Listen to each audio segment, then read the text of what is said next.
Welcome, dear one. You've reached the end of your day, and now it's time to let go and invite the calm of the night to wash over you. This is your moment, a time for peace, for stillness, and for rest. As you settle into your bed, notice how your body feels. Adjust your position so that you're as comfortable as possible. Feel the softness beneath you, the gentle weight of your blankets wrapping you in warmth. Allow yourself to sink into this space, knowing you are safe and held. Take a deep breath in through your nose, letting the air fill your chest and belly. Hold it for a moment and then exhale slowly through your mouth. With each breath, feel your body becoming heavier, your muscles softening, and your mind growing quieter. Let's try again. Breathe in deeply, and as you exhale, imagine releasing the weight of your day. With each exhale, you let go a little more. Now close your eyes, if you haven't already, and turn your attention inward. Imagine you're standing at the edge of a tranquil meadow, bathed in the soft glow of twilight. The horizon is brushed with shades of amber and violet, and the first stars begin to twinkle in the sky. A gentle breeze carries the scent of wildflowers and fresh earth, whispering softly around you. In front of you is a path winding gently through the meadow. You step onto it, your feet feeling light as they touch the cool, soft ground. Each step takes you further away from the noise and busyness of the day, deeper into a space of peace and calm. As you follow the path, you see a small, welcoming cottage nestled beneath a canopy of trees. Its windows glow with a warm, golden light, beckoning you closer. This is your haven, a place created just for you. As you step inside, the world outside fades, replaced by a cozy stillness. The soft crackle of a fire greets you, and the air is filled with a soothing warmth. You notice a bed in the corner, layered with plush blankets and inviting pillows. It seems to call your name, and as you lie down, it feels as though you're floating on a cloud. Every muscle in your body relaxes, every worry or thought gently drifts away, leaving only a profound sense of peace.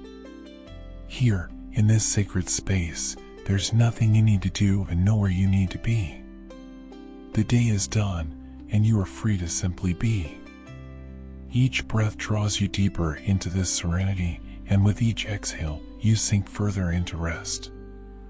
Allow yourself to drift now, carried by the soft rhythms of your breath.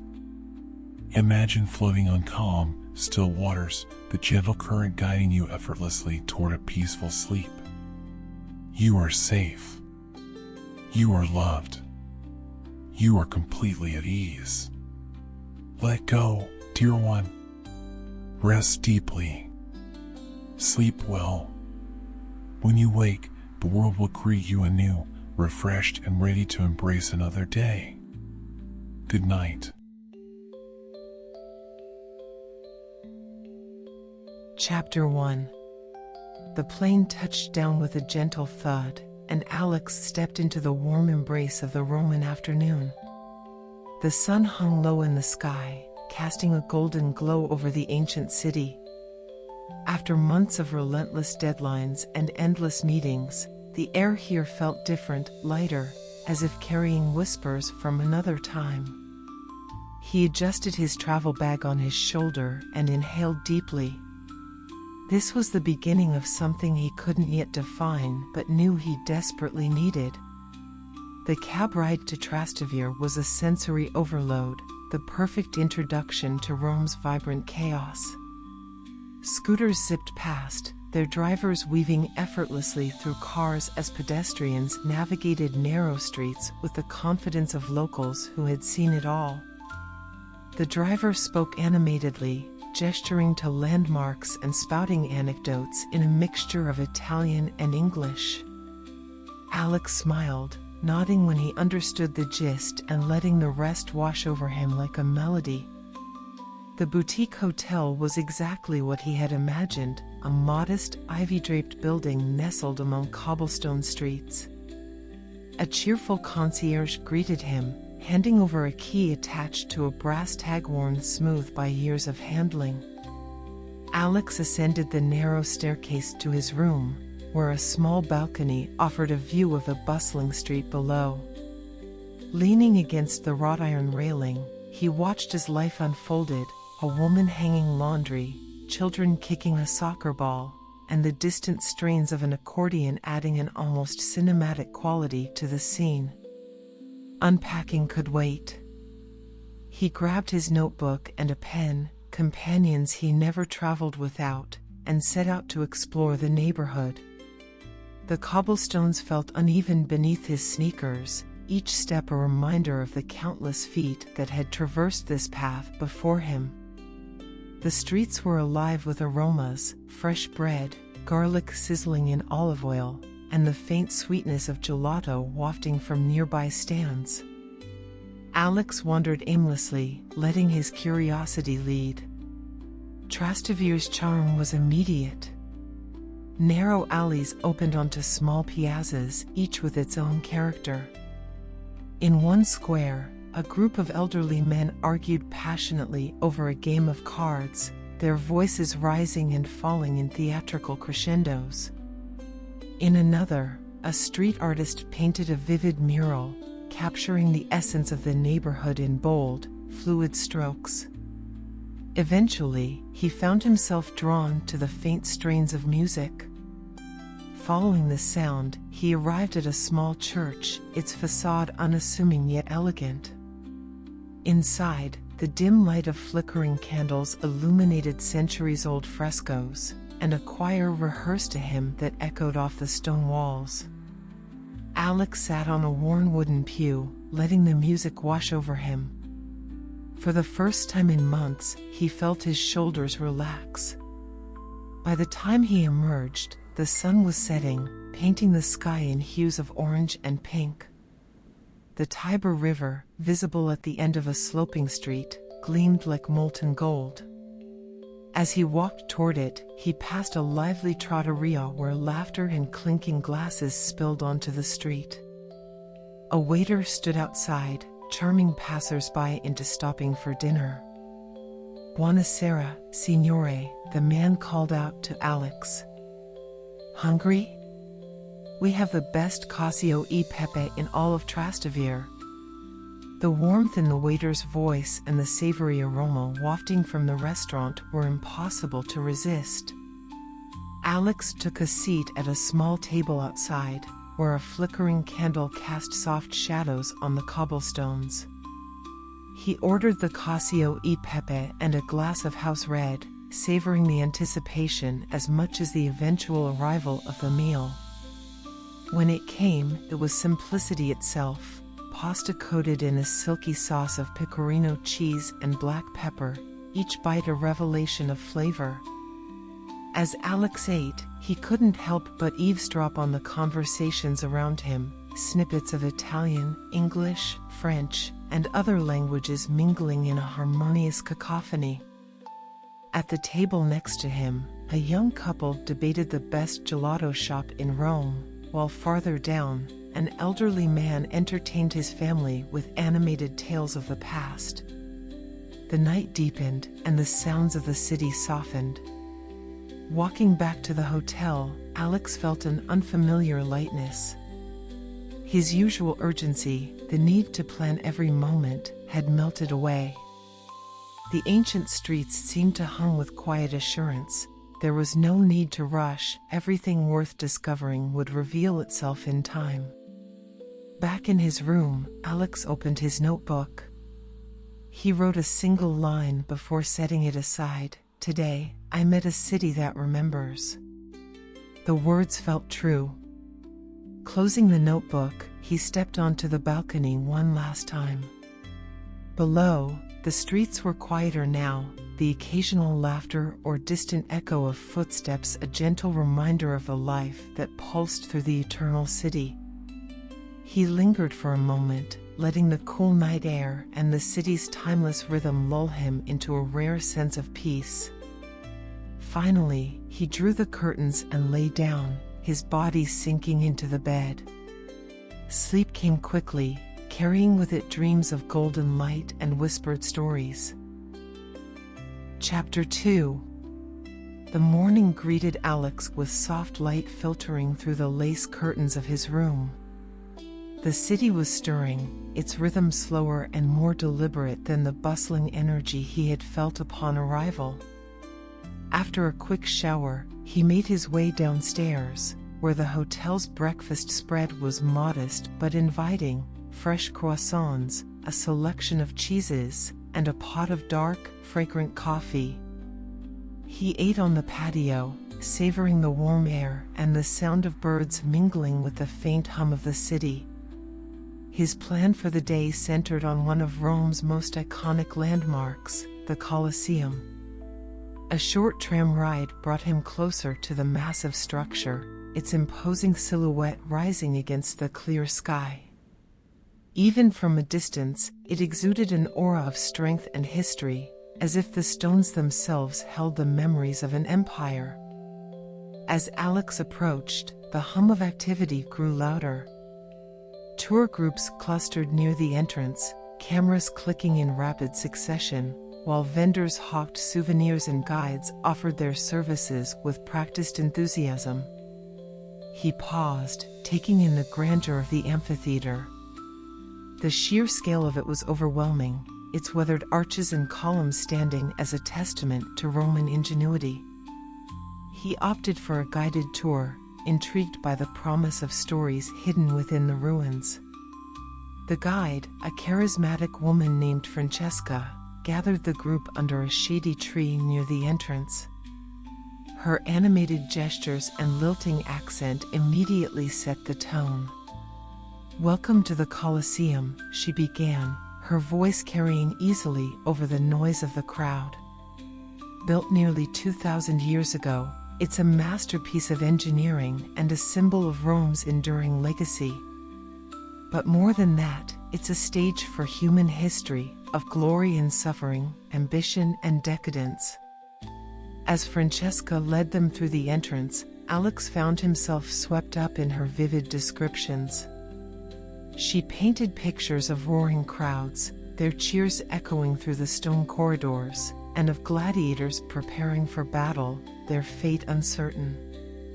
Walking through the lower levels, where sunlight barely reached, he felt a chill despite the warmth of the day.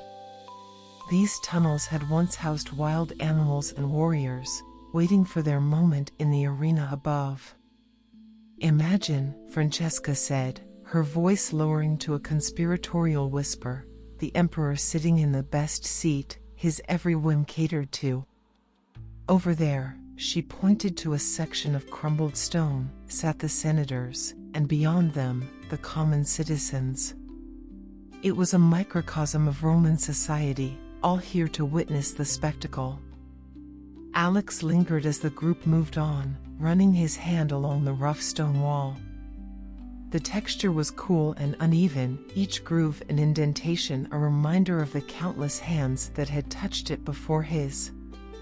He closed his eyes, picturing the scene Francesca had described: the clash of swords, the roar of lions, and the frenzied energy of thousands of spectators. When they reached the upper levels, Francesca gestured to the breathtaking view of the Roman Forum in the distance. "This was more than entertainment," she said. "It was propaganda, a way to remind the people of Rome's power and their place within it." Alex took a moment to absorb her words, the weight of history settling over him. Standing there, with the sun casting long shadows across the ancient stones, he felt a connection to something much larger than himself. As the tour concluded, Francesca offered one final thought. "The Colosseum is a paradox," she said, her expression thoughtful. "It's a place of both awe and horror, beauty and brutality. But isn't that true of history itself?" Alex thanked her, grateful for the depth she had brought to the experience. He spent another hour wandering on his own, drawn to the quiet corners of the amphitheater where the voices of tourists faded and the whispers of the past seemed louder. Leaving the Colosseum, Alex followed a winding path that led to a small cafe shaded by olive trees. He ordered a simple lunch of bruschetta and sparkling water, the perfect antidote to the heat of the day. From his seat, he could see the Colosseum's towering arches, their grandeur softened by the golden afternoon light. The day's explorations weren't over yet. The Roman Forum was just a short walk away, its sprawling ruins beckoning with the promise of more stories. But Alex decided to pause, letting the moment settle. He opened his notebook, jotting down impressions and sketches, his mind still lingering on Francesca's words. By the time he reached the Roman Forum, the crowds had thinned. The setting sun bathed the ruins in a warm glow, casting long shadows that gave the place an almost otherworldly quality. Alex wandered slowly, guided more by instinct than any specific plan. He marveled at the remains of grand temples and triumphal arches, their fragmented beauty a reminder of time's relentless passage. Near the Temple of Saturn, he encountered an elderly man sitting on a low wall, a sketchbook balanced on his lap. Alex hesitated before approaching, drawn by the man's serene expression and the fluid lines he was drawing. "Beautiful work," Alex said, gesturing to the sketch. The man looked up and smiled, his eyes crinkling at the corners. "Grazie," he replied, his accent thick but his English clear. "The Forum is an endless inspiration. Are you an artist?" "An architect, actually," Alex said, taking a seat nearby. "Though I suppose we're both chasing beauty in our own way." The man nodded thoughtfully. "Rome is a good place for that. It teaches you patience, how to see the layers of time." They spoke for a while, their conversation ranging from the history of the Forum to the challenges of capturing its essence on paper. When the man finally packed up his sketchbook, he patted Alex on the shoulder. "Enjoy your journey," he said, his voice warm. "Rome has much to teach, if you are willing to listen." As Alex walked back to his hotel that evening, the city seemed quieter, its streets bathed in the soft light of street lamps. He felt a profound sense of calm, as if the weight of the day's history had settled into him in a way that was grounding rather than heavy. Back in his room, he poured himself a glass of water and sat on the balcony, letting the cool breeze brush against his skin. The Colosseum loomed in his mind, not just as a monument but as a living memory, a reminder of human resilience and creativity. He closed his eyes, and as the sounds of the city lulled him to sleep, his last thought was one of gratitude for the past, the present, and the stories yet to be written. Chapter 3. The morning began with the comforting aroma of coffee drifting through the narrow streets of Campo de' Fiori. Alex had awoken early, eager to experience the city in its quieter hours. He found a small cafe on the square's edge, where market vendors were just beginning to set up their stalls. The promise of fresh produce, vibrant flowers, and handcrafted goods filled the air with an energy that was both peaceful and invigorating. He ordered a cappuccino and a cornetto, its flaky, sugar-dusted layers dissolving into buttery sweetness with each bite. From his seat, he observed the ebb and flow of the morning market. A baker arranged loaves of crusty bread on a wooden rack, while a woman in a colorful scarf haggled over the price of sun-ripened tomatoes. It was a simple scene, yet it spoke volumes about the rhythms of daily life in Rome. With his notebook in hand, Alex jotted down the morning's impressions. The interplay of light and shadow across the square, the cadence of Italian phrases exchanged between vendors and customers, and the faint melody of a street musician tuning his violin, it all felt like part of a grand, unspoken narrative. He wrote a single line that captured the moment. Life here is an art form, performed daily and with effortless grace. After breakfast, Alex set out for the Pantheon, one of Rome's most celebrated architectural masterpieces. The walk was leisurely, the streets slowly filling with tourists and locals alike. Along the way, he stopped at a small fountain, its water sparkling in the sunlight, and filled his bottle. The coolness was refreshing, a reminder of the city's intricate aqueducts that had sustained its people for centuries. As he rounded a corner, the Pantheon came into view, its massive columns standing in stark contrast to the surrounding buildings. The facade was commanding, but it was the open square in front, Piazza della Rotunda, that drew his attention first. It was alive with activity, children chasing pigeons, artists sketching, and travelers snapping photos. A busker played a hauntingly beautiful melody on his flute, adding an ethereal quality to the scene. Alex entered the Pantheon, and his breath caught. The vast dome soared above him, an architectural marvel that seemed to defy logic. The oculus at its center allowed a shaft of sunlight to pierce the space, illuminating the marble floors in shifting patterns of light and shadow. He stood for a moment, absorbing the sheer scale of it all. A voice beside him broke the silence. "Incredible, isn't it?" Alex turned to see a woman holding a sketch pad, her pencil poised over a half-finished drawing of the dome. "It's breathtaking," he replied, stepping closer to admire her work. "The perspective you've captured is remarkable." She smiled, brushing a strand of hair from her face. "Thank you. It's a challenge, though, there's so much to take in." "Are you an artist?" "Not quite," Alex said. "I'm an architect.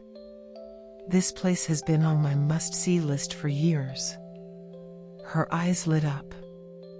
"Then you must appreciate the genius of this design. It's the largest unreinforced concrete dome in the world, and it stood for nearly 2 millennia. Imagine the craftsmanship." They continued talking, their conversation weaving between architecture and art.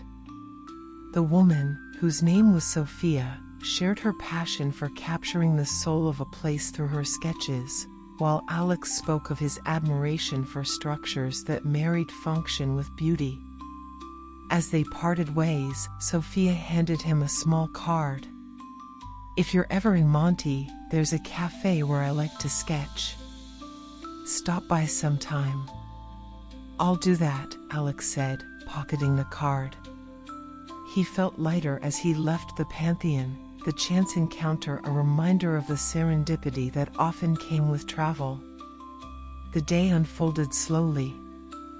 Alex spent time exploring the side streets around the Pantheon, drawn to their quiet charm. He paused at a tiny bookstore, its shelves crammed with volumes in multiple languages, and purchased a slim guidebook about Roman architecture. It felt right to carry a piece of the city's history with him. As the afternoon stretched into evening, Alex made his way back toward Trastevere. He stopped at a cafe along the Tiber, where he ordered a spritz and watched the sunset. The river shimmered in hues of gold and orange, and the city seemed to exhale, settling into the relaxed cadence of the evening. Back in his room, Alex unpacked the day in his mind. The Pantheon had been more than an architectural marvel. It had been a meeting place, a source of inspiration, and a connection to the city's timeless spirit. He opened his notebook and wrote a passage that reflected his experience. The Pantheon is not merely a building, it's a dialogue between past and present. The oculus invites light and wonder, reminding us that even the grandest achievements are grounded in simplicity. Satisfied, he set the notebook aside and stepped onto the balcony. The sounds of the city were softer now, the occasional laugh or distant murmur of conversation blending with the rustle of leaves in the evening breeze. Alex felt a deep sense of gratitude for the day, for the chance to wander, to listen, and to see. As he lay down to sleep, the image of the oculus lingered in his mind. It was a perfect metaphor for the city itself, a window to something vast and eternal, always inviting curiosity and awe. With that thought, he drifted into a dreamless, restorative sleep, the quiet hum of the eternal city his only lullaby. Chapter 4. The morning air was crisp and carried a quiet anticipation as Alex made his way toward Vatican City. Today, he would step into one of the most revered spaces in the world, the heart of both spiritual devotion and artistic genius. The cobblestone streets were still damp from an early drizzle, and the light reflected off the paving stones gave the city an ethereal glow. He joined a small group near the entrance to the Vatican museums, tickets in hand. The guide, a middle-aged man named Luca, greeted them with a warm smile. "Welcome to the Vatican museums," he said, his voice soft yet confident. "Today, we will walk through centuries of history and art. I hope you are ready to be amazed." Alex was indeed ready. The group followed Luca through the grand entrance and into the labyrinth of galleries. The sheer scale of the place was overwhelming. Room after room was adorned with treasures that seemed almost too magnificent to exist in one place. Frescoes, tapestries, sculptures, and paintings surrounded them, each piece a masterpiece demanding attention.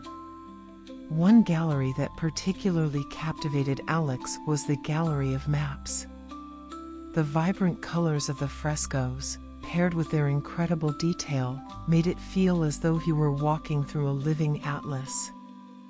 Luca paused to explain the significance of one of the maps, gesturing toward the intricate depiction of the Italian peninsula. "These were created in the late 16th century," he said, his voice carrying a note of reverence. "Each map represents a region of Italy as it was imagined in that time. They are as much a work of art as they are a historical document." Alex lingered behind the group for a moment, his eyes tracing the brushstrokes that formed rivers, mountains, and cities. It was fascinating to think that the same landscapes existed now, albeit transformed by centuries of change.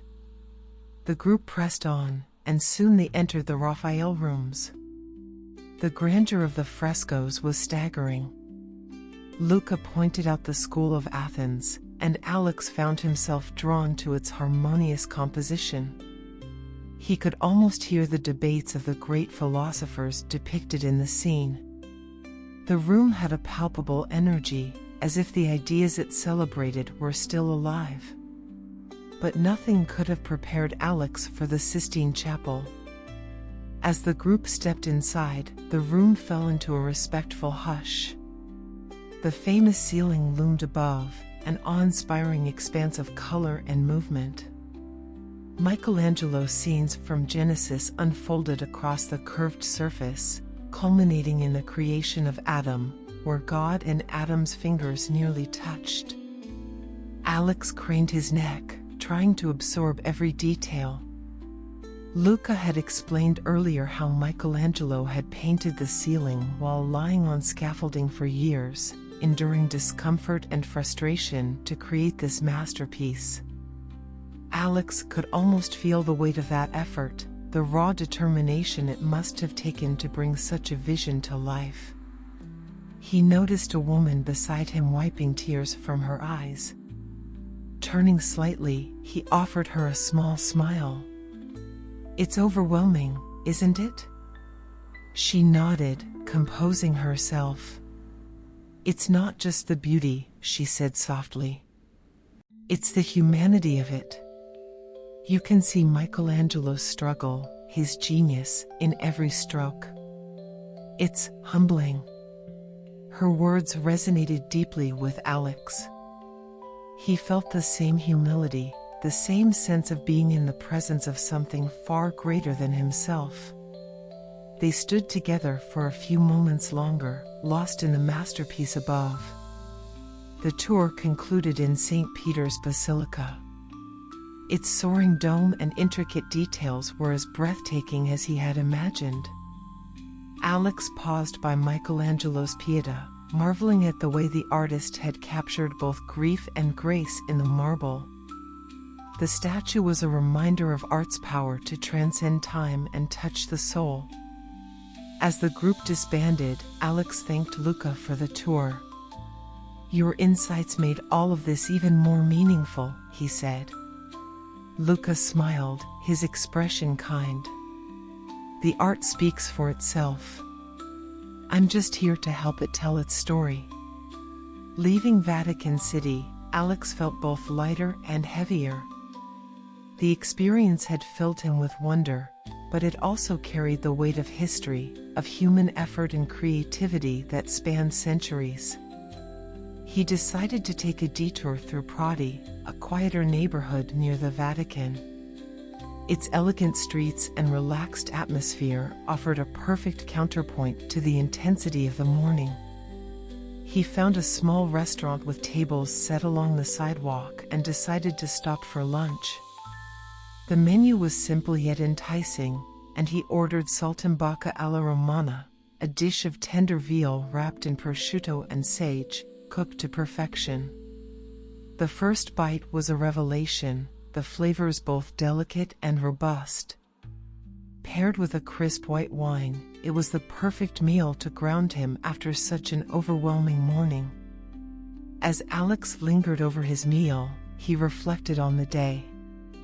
The Vatican had been more than just a collection of masterpieces. It was a testament to what humanity could achieve when driven by faith, curiosity, and a relentless pursuit of beauty. He wrote in his notebook, "Art and architecture are acts of devotion, whether to God, to history, or to the pursuit of excellence itself.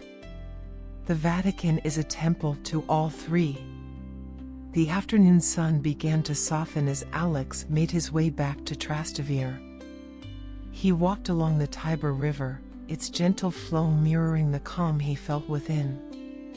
The experience of the day had left him contemplative but at peace, as though the grandeur of what he had seen had recalibrated his perspective. Back in his room, Alex opened the windows to let in the evening air. The city below was alive with the sounds of laughter and clinking glasses, but here, above it all, the world seemed still. He sat on the edge of his bed and took a moment to close his eyes, letting the day's memories settle into place. When sleep came, it was deep and dreamless, as if his mind needed no embellishment. The images of the Vatican, of Michelangelo's genius and Raphael's brilliance, were enough to carry him through the night. Chapter 5.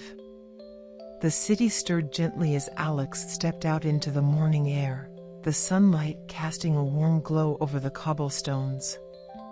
Today, he had decided to take a leisurely journey through Rome's most famous piazzas and fountains, a celebration of the city's open spaces and its gift for creating beauty even in the most public of places. He began the day at Piazza Navona, a square that felt more like a living museum than an urban gathering spot. As he approached, the lively sounds of the piazza drew him in, musicians playing upbeat tunes, street vendors calling out their wares, and the happy chatter of tourists and locals alike. At its center stood Bernini's Fountain of the Four Rivers, a masterpiece of Baroque art. The fountain's dramatic sculptures represented the Nile, Ganges, Danube, and Rio de la Plata, each river embodied by a figure that seemed to breathe with life. Water cascaded elegantly into the basin below, shimmering in the sunlight. Alex wandered closer, captivated by the fluidity of Bernini's design. A street artist seated nearby caught his attention, sketching the fountain with quick, precise strokes. Alex crouched beside him, careful not to disrupt his work. "That's incredible," Alex said, nodding toward the artist's sketch. "You've captured the movement of the water perfectly." The artist, a man with silver-streaked hair and paint-stained fingers, looked up with a smile. "Thank you. Bernini did most of the work, I just try to keep up." Alex chuckled. "Still, it's impressive. Do you sketch here often?" "Every chance I get," the man replied. "There's something about this place, its energy, its stories. You can almost hear the whispers of everyone who's ever stood here." They talked for a while, the artist sharing anecdotes about the piazza's history and its transformation over the centuries. When Alex finally stood to leave, the artist handed him the sketch. "A small token," he said. "Take it with you. A reminder of Rome." Alex accepted it gratefully, tucking it carefully into his bag. As he left the piazza, he felt as though he were carrying a piece of its magic with him. His next destination was the Trevi Fountain, one of Rome's most iconic landmarks. The sound of rushing water greeted him before the fountain came into view, a steady roar that built anticipation. When he finally turned the corner and saw it, he paused, awestruck. The fountain was larger than life, its Baroque sculptures appearing almost theatrical in their grandeur.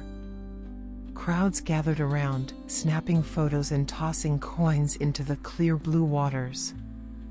Alex had heard the legend, "Throw a coin over your left shoulder, and you're guaranteed a return to Rome."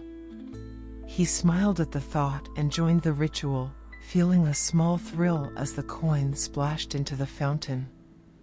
"Did you make a wish?" asked a voice beside him. He turned to see a young woman holding an ice cream cone, her eyes sparkling with curiosity. "Not a wish, exactly," Alex replied. "More like a promise to come back." She grinned. "That's a good one. I come here every time I visit Rome, just to make sure the fountain doesn't forget me." They exchanged a few pleasantries before she wandered off, leaving Alex to savor the moment. He found a nearby gelateria and treated himself to a scoop of pistachio gelato, the creamy sweetness a perfect counterpoint to the day's warmth. As the afternoon sun climbed higher, Alex meandered through smaller piazzas, each with its own character.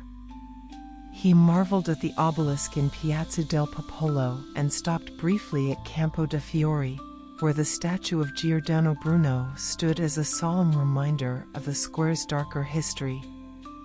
Everywhere he went, he found fountains, sculptures, and architectural flourishes that spoke of Rome's endless creativity. By mid-afternoon, he made his way to the Spanish Steps. The iconic staircase was buzzing with activity, couples posed for photos, groups of friends laughed over shared snacks, and solo travelers, like Alex, found a spot to sit and take it all in. The view from the top was stunning, the city spreading out in a patchwork of rooftops and domes. Alex lingered for a while, watching the life of the city unfold. He thought about the layers of history beneath his feet, the stories that had played out on these very steps. He opened his notebook and began to write. Rome's piazzas and fountains are its heartbeats, pulsing with life and memory. Each one a stage, each visitor a player in a never-ending performance. As the day turned to evening, Alex wandered back toward Trastevere, taking a route along the Tiber River. The water reflected the warm hues of the setting sun, and the city seemed to exhale, settling into its twilight rhythm. He passed couples strolling hand in hand, street performers drawing small crowds, and vendors selling souvenirs and snacks. Back at his hotel, Alex unpacked the day. He carefully placed the artist's sketch on the desk, propping it against a small lamp so he could admire it. The image seemed to carry the spirit of Piazza Navona, a reminder of the stories waiting in every corner of the city. That night, as he lay in bed, Alex felt a profound sense of calm. The day had been full, but not overwhelming.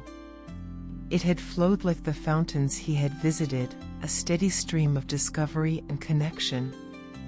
He closed his eyes, the gentle hum of the eternal city outside his window a soothing lullaby. Sleep came easily, carrying him into dreams of flowing water, sunlit piazzas, and the promise of another day in Rome. Chapter 6. The soft morning light filtered through the curtains as Alex prepared for a day of exploration at the Villa Borghese Gardens. He had heard whispers of its beauty from travelers and locals alike, a tranquil escape from the bustling streets of Rome, filled with art, nature, and the kind of quiet that invites reflection.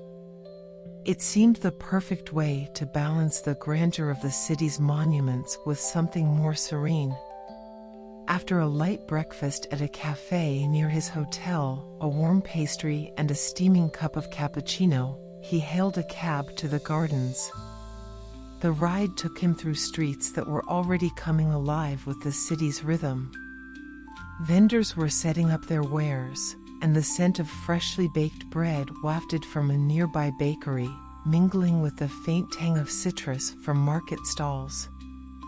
The entrance to the Villa Borghese Gardens was understated, almost hidden among the surrounding streets. But once inside, the space opened up, revealing a sprawling expanse of greenery. Pathways lined with tall cypress and umbrella pines stretched in every direction, inviting visitors to wander. Alex rented a bicycle from a nearby stand, deciding to explore the grounds at a leisurely pace. The air was cooler here, the dense foliage providing shade from the sun's growing warmth. He pedaled slowly, pausing often to admire the garden's many features, ornamental fountains, manicured hedges, and secluded benches that seemed made for quiet contemplation. The distant sound of a violin drifted through the air, adding an almost cinematic quality to the moment.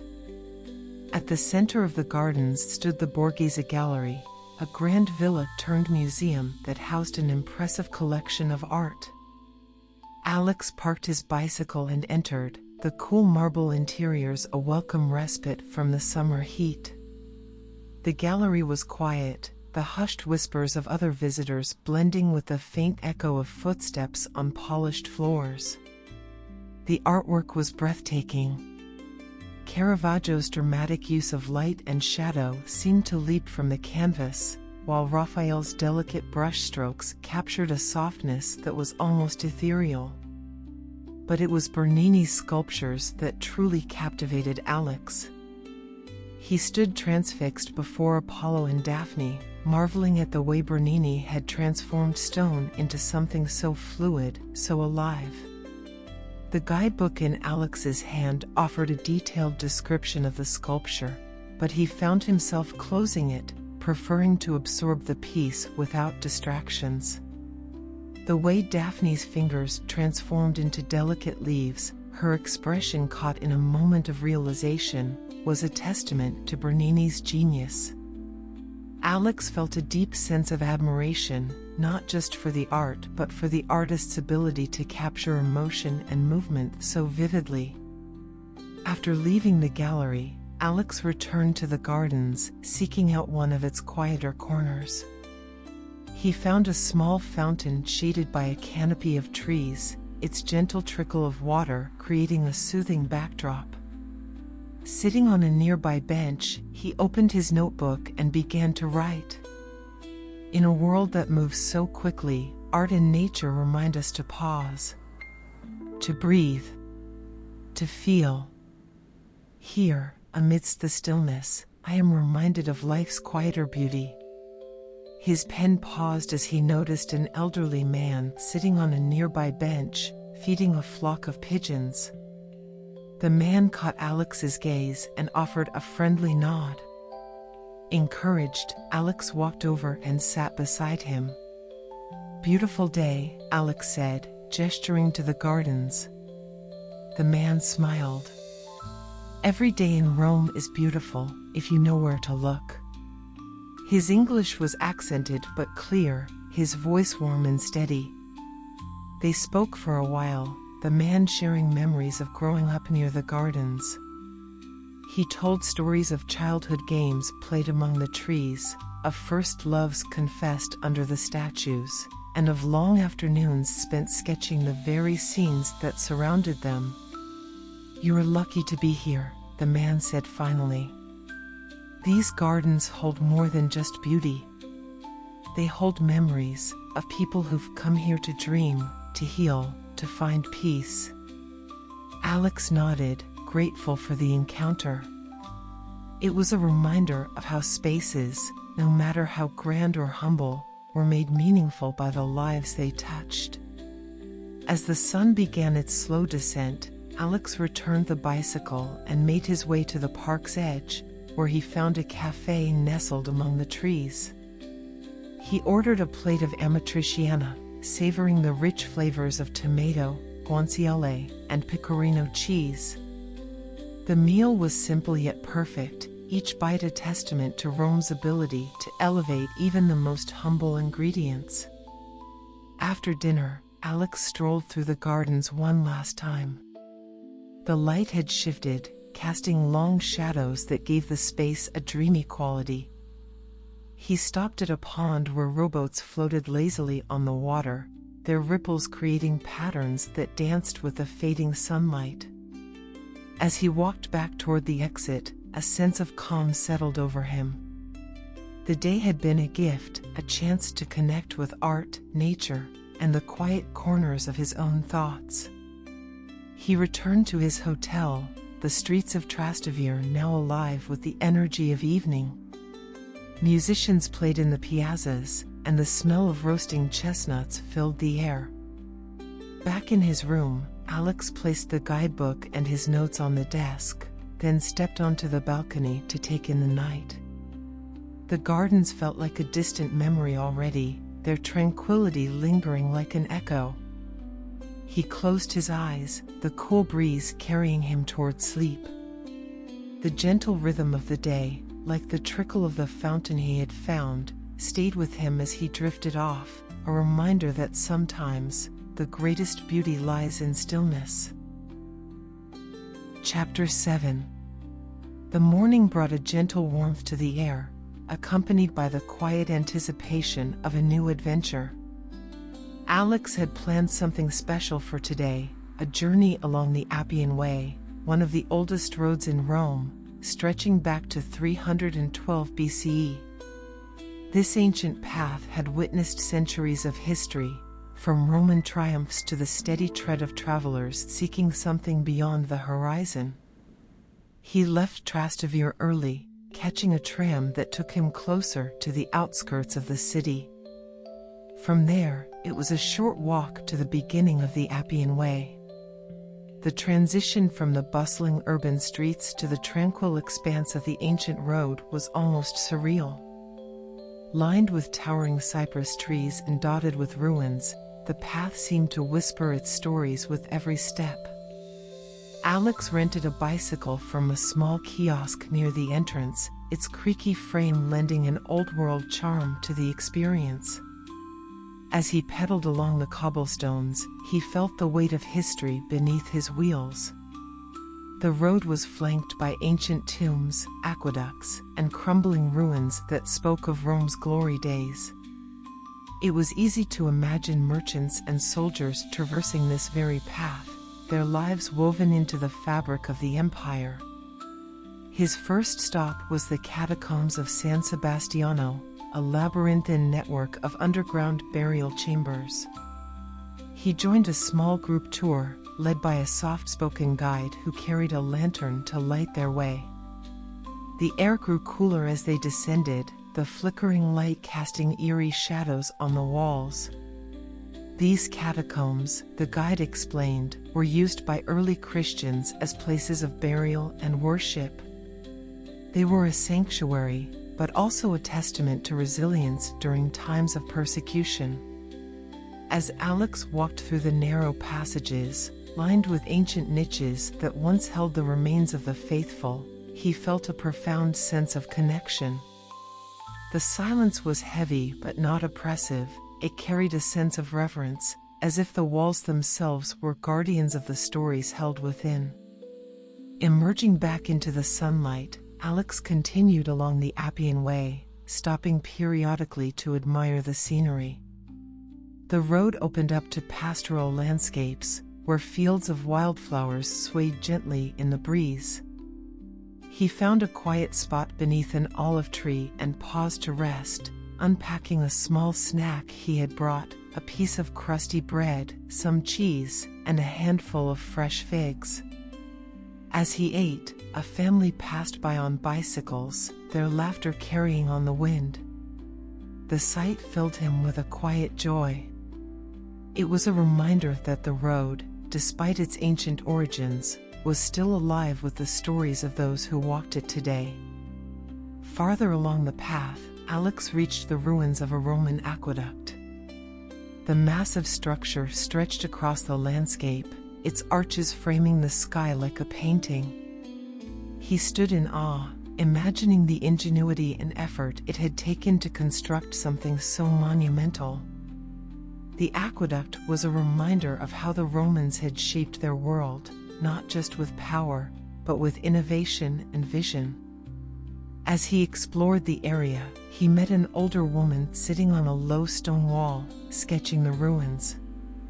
Her hands were weathered but steady, each line she drew imbued with care.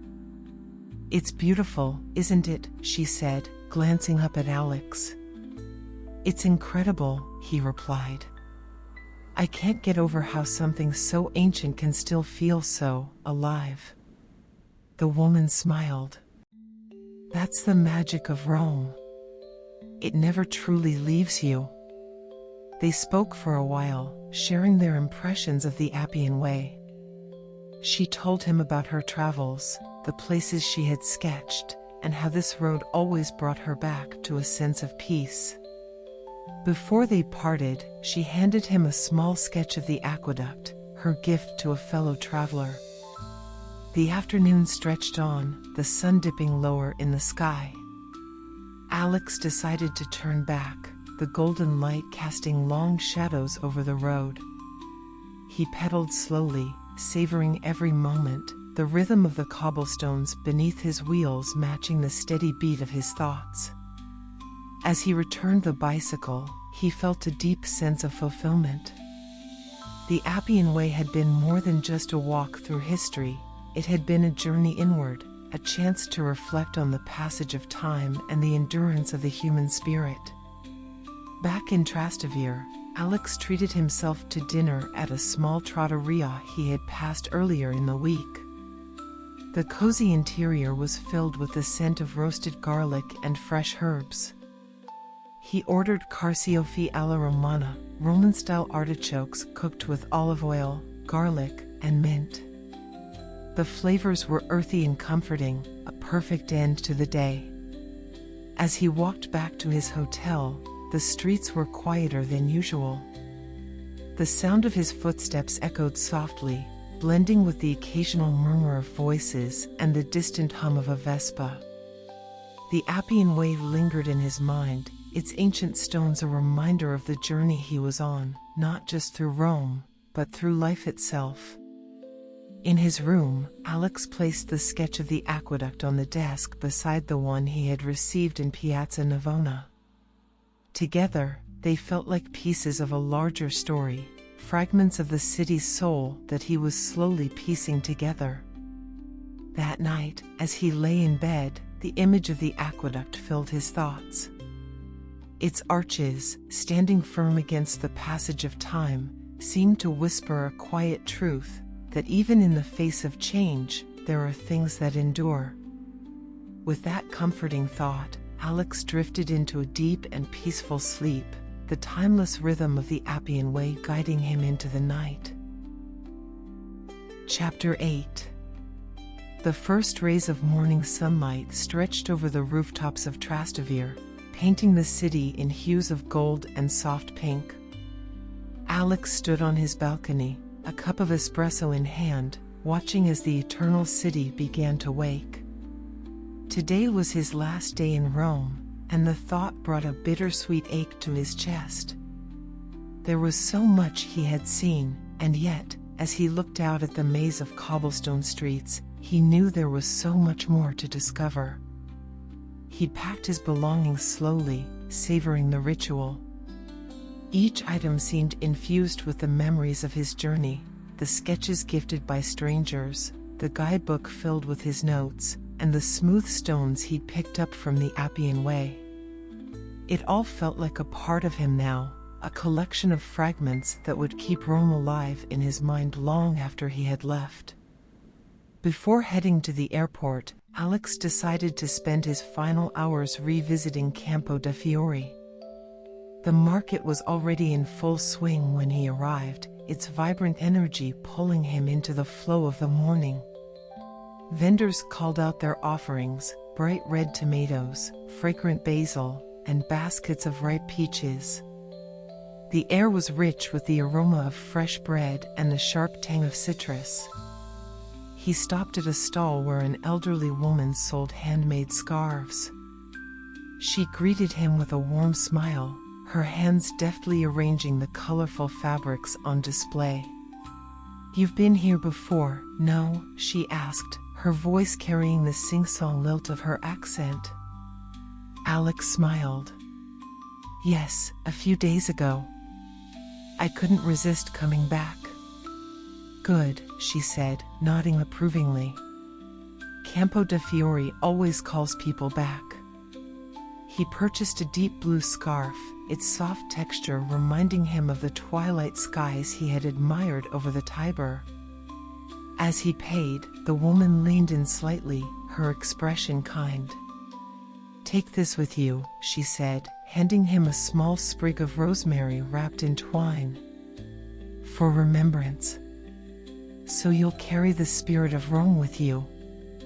Touched by the gesture, Alex thanked her, tucking the sprig into his bag. It was a simple gift, but one that felt deeply significant. He spent the rest of the morning wandering through the market, letting its sounds and scents imprint themselves on his memory. At a small cafe on the square's edge, he ordered one final cappuccino and a pastry. As he sipped his coffee, he opened his notebook, jotting down a few final reflections. Rome is not a city you leave behind. It is a place you carry with you, in the stories you've heard, the streets you've walked, and the moments that have changed you. Time slipped away, and before he knew it, it was time to head to the airport. The taxi ride took him past many of the landmarks he had come to know so well, the Colosseum standing proudly in the distance, the domes of St. Peter's Basilica glinting in the sunlight, and the bustling piazzas where life seemed to unfold like a carefully choreographed dance. Each sight felt like a farewell, a silent promise to return. At the airport, Alex checked in his luggage and made his way to the gate. He had always thought of airports as transient, impersonal places, but today, the space felt heavy with the weight of departure. As he waited to board, he took out the sketch from Piazza Navona, running his fingers over the lines. It was a reminder of the connection he had felt here, not just to the city but to the people who had shared it with him. Boarding was announced, and Alex found his seat by the window. As the plane taxied down the runway, he looked out at the city one last time. When the plane lifted off, the rooftops of Rome grew smaller, fading into a mosaic of terracotta and green. But even as the city disappeared from view, Alex felt its presence within him. It was in the stories he had heard, the meals he had savored, and the quiet moments of awe he had experienced. Rome, he realized, wasn't a destination, it was a feeling, a reminder to slow down, to marvel, and to live fully. He leaned back in his seat, closing his eyes. The soft hum of the plane was soothing, and soon, he felt himself drifting into sleep. His dreams were filled with golden light, flowing fountains, and the gentle murmur of the Tiber. Even as he left, the eternal city stayed with him, a quiet voice that whispered of beauty, history, and the promise of return. The end.